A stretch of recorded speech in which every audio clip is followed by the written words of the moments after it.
बौद्ध धर्म की विशेषता। भारतीय इतिहास में 6ठी शताब्दी ईसा पूर्व में हुई धार्मिक क्रांति के कारण बौद्ध धर्म का उदय हुआ। उस समय कर्मकांडीय ताना बाना बढ़ता जा रहा था। एक तरफ जहां ब्राह्मण पुरोहितों की प्रधानता थी और धर्म की आड़ में शूद्रों के साथ अमानवीय व्यवहार किया जाता था, तो वहीं दूसरी तरफ बलि के नाम पर पशुओं की हत्या होती थी, जिसके कारण समाज में धर्म और संस्कृति के नाम पर असमानता व्याप्त थी। परिणाम स्वरूप इस पृष्ठभूमि में बौद्ध धर्म के उद्भव और उनके क्रांतिकारी विचारों ने समाज में धार्मिक पाखंडों और उसकी मानव विरोधी भूमिका का विरोध किया और साथ ही सामाजिक दृष्टि से पिछड़े, उपेक्षित और पीड़ित जन समुदाय के सम्मुख विकल्प प्रस्तुत कर असमानता को समाप्त करने का प्रयास किया।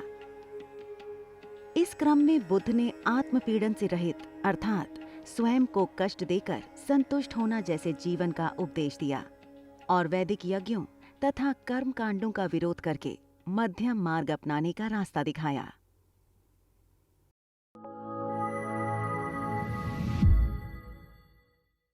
नमस्कार, आप देख रहे हैं ज्ञानी रैबिट के बैनर तले इतिहास की परख। तो आइए हम चलते हैं अपने अगले एपिसोड की ओर, जहां हम इतिहास की प्राचीनता को 6ठी सदी ईसा पूर्व में हुए सामाजिक एवं धार्मिक आंदोलनों के संदर्भ में बौद्ध धर्म से जुड़े विधि विधानों को समझने और उसके आयामों को जानने का प्रयास करेंगे।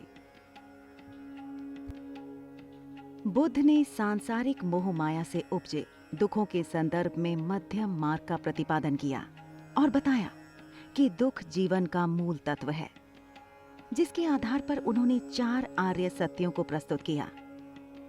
वे दुख को जीवन का यथार्थ मानते थे, जिसमें दुखों की वास्तविकता, दुखों का कारण, दुखों से छुटकारा पाने की संभावना और दुखों से छुटकारा पाने का मार्ग, इन्हें शास्त्रीय भाषा में कुछ इस प्रकार कहा गया है। पहला, दुख अर्थात गौतम बुद्ध के अनुसार विश्व में सभी जगह दुख ही दुख है। जन्म, युवावस्था, वृद्धावस्था, मृत्यु, शोक, प्रिय का वियोग और अप्रिय का संयोग इत्यादि सभी दुख से भरे पड़े हैं। दूसरा, दुख समुदाय, यानी कि दुख के कारण भौतिक वस्तुओं का सुख भोगने की इच्छा अथवा तृष्णा, जिनमें काम तृष्णा, भव तृष्णा, विषप तृष्णा आदि दुख के मुख्य कारण हैं। तीसरा, दुख निरोध अर्थात दुखों का कारण जान लेने से उन्हें दूर करना सरल है। इस आधार पर अज्ञानता से जुड़ी इच्छाएं दुखों का कारण है, जिसे दूर करना ही बौद्ध धर्म की विशेषता है। चौथा, दुख निरोध मार्ग अर्थात वासनाओं, तृष्णाओं एवं अज्ञानता के विनाश हेतु बार बार प्रार्थना, हवन और धार्मिक कर्मकांड करना सब बेकार है। इसलिए इन तृष्णाओं के विनाश हेतु अष्टांगिक मार्ग को श्रेष्ठ बतलाया गया है, जिसके अनुसरण मात्र से सभी मनुष्य अपने दुखों से मुक्त हो सकते हैं। बौद्ध धर्म मानता है कि यदि आप अभ्यास और जागृति के प्रति समर्पित नहीं हैं, तो कहीं भी पहुंच नहीं सकते हैं। इसलिए अष्टांगिक मार्ग के आलोक में गौतम बुद्ध ने सांसारिक दुखों को दूर करने के लिए 8 प्रमुख दृष्टिकोण प्रस्तुत किए हैं।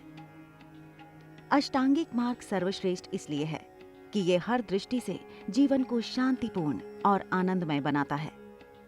बुद्ध ने इस दुख निरोध प्रतिपद अष्टांगिक मार्ग को मध्यमा प्रतिपद या मध्यम मार्ग की संज्ञा दी है, अर्थात जीवन में संतुलन ही मध्यम मार्ग पर चलना है, जिनके नाम क्रमशः हैं सम्यक दृष्टि अर्थात शरीर से, वाणी से और मस्तिष्क से संबंधित कार्यों के सही ज्ञान को सम्यक दृष्टि कहा गया है, जिसका अर्थ है कि हम जीवन के दुख और सुख का सही अवलोकन करें, आर्य सत्यों को समझें, बुद्धि पर क्रोध, ईर्ष्या, लोभ और काम आदि प्रवृत्तियों को हावी न होने दें। सम्यक संकल्प अर्थात उचित अनुचित का ज्ञान, इसमें विवेक पूर्वक सही संकल्प होना आवश्यक है। ये संकल्प राग अर्थात लगाव, हिंसा और प्रतिहिंसा से रहित होना चाहिए। सम्यक वचन अर्थात मधुर वचन का अनुसरण करें। ऐसी वाणी बोलनी चाहिए जिससे किसी के तन मन को दुख ना पहुंचे और जो सत्य के समीप हो। सम्यक कर्म अर्थात कर्म हमारे उचित हों, मानव सेवार्थ हों, हिंसात्मक और अनुचित ना हो, क्योंकि कर्म के बिना जीवन में मुक्ति संभव नहीं है। सम्यक आजीविका अर्थात जीवन यापन के साधन पाप और हिंसा से रहित होने चाहिए, जिससे दूसरों को दुख न पहुंचे। सम्यक व्यायाम अर्थात हमें हमारी निकृष्ट इच्छाओं और आकांक्षाओं पर नियंत्रण रखने का प्रयत्न करना चाहिए। सम्यक स्मृति अर्थात वस्तुओं के वास्तविक रूप के संबंध में जागरूक रहना, क्योंकि व्यक्ति अज्ञानतावश इस शरीर, मन, बुद्धि आदि को ही सब कुछ मान लेता है। वो इसे स्थायी समझता है, जबकि ये नाशवान है। इसके नाशवान होने की कल्पना से ही वो दुखी हो जाता है। दुख को छोड़कर सच्चे आत्मज्ञान की अनुभूति होना ही सम्यक स्मृति कहलाती है। सम्यक समाधि अर्थात ध्यान की वो अवस्था जिसमें मन की अस्थिरता, चंचलता शांत होती है और विचारों का भटकाव रुक जाता है। ऐसा तभी संभव होता है जब आर्य सत्य और अष्टांगिक मार्ग का अनुसरण पूरी निष्ठा और ईमानदारी के साथ किया जाए। बुद्ध के अनुसार अष्टांगिक मार्गों का पालन करने के उपरांत मनुष्य की भव तृष्णा नष्ट हो जाती है और उसे निर्वाण प्राप्त हो जाता है।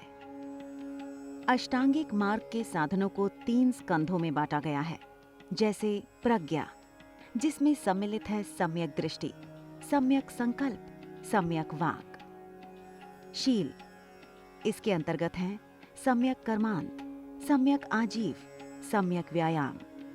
और समाधि, इसके आलोक में सम्यक स्मृति, सम्यक समाधि की कला को रखा गया है। बौद्ध धर्म में निर्वाण प्राप्ति के लिए सदाचार और नैतिक जीवन पर अत्यधिक बल दिया गया है, जिसका आधार 10 शील के अनुसरण मात्र से संभव है, जिसे शिक्षापाद भी कहा गया है, जिनके नाम क्रमशः हैं अहिंसा, सत्य, अस्तेय अर्थात चोरी न करना, अपरिग्रह यानी कि किसी प्रकार की संपत्ति का संग्रह न करना, मद्य सेवन न करना, असमय भोजन न करना, सुखप्रद बिस्तर पर न सोना, आभूषणों या सौंदर्य प्रसाधन सामग्रियों को त्यागना, स्त्रियों के सहवास से दूर रहना अर्थात ब्रह्मचर्य का पालन करना और नृत्य गान आदि से दूर रहना। लेकिन गृहस्थ बौद्ध अनुयायियों को केवल प्रथम 5 शीलों का अनुशीलन आवश्यक था, जबकि बौद्ध भिक्षुकों के लिए 10 शीलों का अनुसरण करना अनिवार्य था।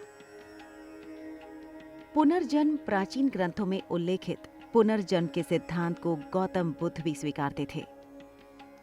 दरअसल गौतम बुद्ध के अनुसार पुनर्जन्म आत्मा का नहीं, बल्कि अनित्य अहंकार और वासना का होता है, जिसके कारण जन्म और मृत्यु एक प्रवाह के समान होती रहती हैं। वास्तव में पुनर्जन्म कर्म कारण के विधान से होता है। मनुष्य की तृष्णा, वासना और घमंड, मोह आदि उत्पन्न करती है, तभी मनुष्य कार्य करता है। अतः इसके कारण को ही नष्ट करना चाहिए, अर्थात तृष्णा का नाश करने से मनुष्य कर्म मुक्त हो सकता है और मोक्ष प्राप्त कर सकता है, जिससे पुनर्जन्म का ये चक्र भी रुक जाएगा। निर्वाण, बौद्ध धर्म में निर्वाण पाना इसी जीवन में संभव है। गौतम बुद्ध के अनुसार अंतिम उद्देश्य निर्वाण है। निर्वाण का अर्थ है इच्छा, वासना और घमंड से मुक्त होना। निर्वाण इस जन्म में भी मिल सकता है और मृत्यु के बाद भी मिल सकता है। बौद्ध काल को जानने के बाद हम कह सकते हैं कि बौद्ध दर्शन की रचना 3 मूल सिद्धांतों पर आधारित है। इन 3 सिद्धांतों पर आगे चलकर थेरवाद, वैभाषिक, सौत्रांत्रिक, माध्यमिक, योगाचार और स्वतंत्र योगाचार का दर्शन गढ़ा गया। इस तरह बौद्ध धर्म के 2 प्रमुख संप्रदायों के कुल 6 उपसंप्रदाय बने, लेकिन इन सब का केंद्रीय दर्शन प्रतीत्य समुत्पाद ही बना रहा। तो आइए हम इन सिद्धांतों का अवलोकन बारी बारी से कर लेते हैं। अनीश्वरवाद, बुद्ध ईश्वर के अस्तित्व को नहीं मानते थे और ना ही ईश्वर को वे सृष्टि की उत्पत्ति का कारण मानते थे। उनके अनुसार सृष्टि की उत्पत्ति कार्य कारण और परिणाम के अनुसार होती है। इसीलिए गौतम बुद्ध को अनीश्वरवादी कहा गया है। क्षणिकवाद। इस संसार और ब्रह्मांड में घटने वाली सभी घटनाएं नश्वर हैं। कहीं कोई स्थायी या अमर तत्व विद्यमान नहीं है। क्षणिकवाद का मतलब पल में समाप्त होने वाला। ब्रह्मांड में हर वस्तु हर पल बदलती रहती है। शरीर और ब्रह्मांड बिल्कुल उसी तरह है जैसे हम घोड़े, पहिए और पालकी के संगठित रूप को रथ कहते हैं, और इन्हें अलग कर दिया जाए तो रथ का कोई अस्तित्व नहीं रह जाता है। जिस प्रकार मानव शरीर में भी निरंतर परिवर्तन होता रहता है, यही प्रक्रिया सृष्टि में भी चलती रहती है। यही अस्थायित्व और नश्वरता क्षणिकवाद के नाम से विख्यात है। अनात्मवाद अर्थात आत्मा की सत्ता को स्वीकार न करना। जिसे हम आत्मा कहते हैं वह चेतना का ना टूटने वाला प्रभाव होता है, लेकिन ये प्रभाव कभी भी टूट सकता है और अंधकार में विलीन हो जाता है। स्वयं को जब इंसान जानता है तभी वह आत्मवान हो सकता है।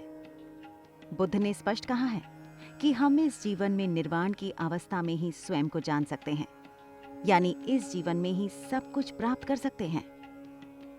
मृत्यु के पश्चात आत्मा सुसुप्त हो जाती है, यानी चेतना अपनी प्रज्ञा खो चुकी होती है। उनका मानना है कि आत्मा अनंत काल तक अंधकार में पड़ी रह सकती है, या मरने के तुरंत बाद ही उसका दूसरा जन्म हो सकता है, संसार के चक्र में फिर से शामिल हो सकती है। आत्मा तब तक आत्मा नहीं है जब तक बुद्धत्व अर्थात दिव्य ज्ञान हासिल न कर ले। इसलिए जो जानकार होते हैं वह स्वयं को जानने की कोशिश में आध्यात्म की ओर अग्रसर होते हैं। प्रतीत्य समुत्पाद एवं द्वादश निदान। जहां प्रतीत्य का तात्पर्य है इनके होने से, एवं समुत्पाद का तात्पर्य है यह उत्पन्न होता है, अर्थात इसके होने से यह उत्पन्न होता है, यानी कि किसी भी कार्य के पीछे कोई कारण होता है। इसलिए दूसरे शब्दों में इसे कार्य कारण का नियम भी कहा जा सकता है, क्योंकि बौद्ध धर्म कर्मवाद पर विश्वास करता है, जबकि द्वादश निदान को बौद्ध दर्शन में दुख समुदाय कहा गया है, अर्थात यही दुख व जीवन मरण का कारण है, जिसकी संख्या 12 है, जिसका बोध महात्मा बुद्ध ने बुद्धत्व प्राप्त करने के दौरान किया था, जो बौद्ध धर्म के मूल उपदेशों में से एक है। बौद्ध धर्म से जुड़े कुछ महत्वपूर्ण शब्दावलियों को समझते हुए हम अपने इस एपिसोड को विराम देंगे। तो आइए। अहिंसा। गौतम बुद्ध के अनुसार अहिंसा बौद्ध धर्म का प्रमुख सिद्धांत और व्यवहार है, क्योंकि इसके लिए सत्कर्म, प्रेम, दया और करुणा आदि की आवश्यकता होती है। अहिंसा व्यक्तिगत और सामूहिक महत्व की विशेष बात है, परंतु कुछ विशेष अवस्थाओं में गौतम ने मांस भक्षण की अनुमति दी थी। उपोसथ। किसी विशेष अवसर पर जब सभी भिक्षु उपस्थित होकर धर्म चर्चा करते थे तो वह उपोसथ या उपावस्था कहलाता था। प्रवारणा। वर्षावास के अंत में संघ में सम्मिलित होकर अपने अपराध को स्वीकार्य करना आवश्यक था। इसे प्रवारणा कहा जाता था। पातिमोक्ष। समय समय पर भिक्षुओं की सभा में किया जाने वाला विधि निषेधों का पाठ पातिमोक्ष या प्रतिमोक्ष कहलाता था। क्षामणेर। प्रव्रज्या ग्रहण करने वाले भिक्षु क्षामणेर या श्रमण कहलाते थे। भिक्षुक। बौद्ध धर्म के प्रचार के लिए जिन लोगों ने संन्यास लिया उन्हें भिक्षुक कहा जाता है। उपासक। गृहस्थ जीवन व्यतीत करते हुए बौद्ध धर्म अपनाने वालों को उपासक कहते हैं। कंथिन। यह बौद्ध भिक्षुओं को वस्त्र वितरण करने का समारोह होता था। वस्त्र गेरुए रंग के होते थे। भिक्षु जीवन का प्रारंभ प्रव्रज्या की दीक्षा से होता था और उसकी पूर्णता उपसंपदा की दीक्षा से होती थी। बौद्ध धर्म गणतंत्रात्मक पद्धति पर आधारित था। गौतम बुद्ध और बौद्ध भिक्षु वर्षा काल में उपदेश नहीं देते थे। दक्षिण दिशा बौद्ध धर्म की पवित्रम दिशा है। धन्यवाद। ये एपिसोड हमारे व्यूअर को कैसा लगा हमें कमेंट करके बताएं और साथ ही चैनल को सब्सक्राइब करते बेल आइकन के बटन को प्रेस कीजिए, जिससे हमारे नेक्स्ट एपिसोड की नोटिफिकेशन सबसे पहले आप तक पहुंचे। और इस एपिसोड से जुड़े बोनस पॉइंट्स के लिए डिस्क्रिप्शन बॉक्स में जरूर जाएं, जहां हमने अपने प्रयास से सभी तथ्यों को क्रमबद्ध रूप में प्रस्तुत कर दिया है। नमस्कार।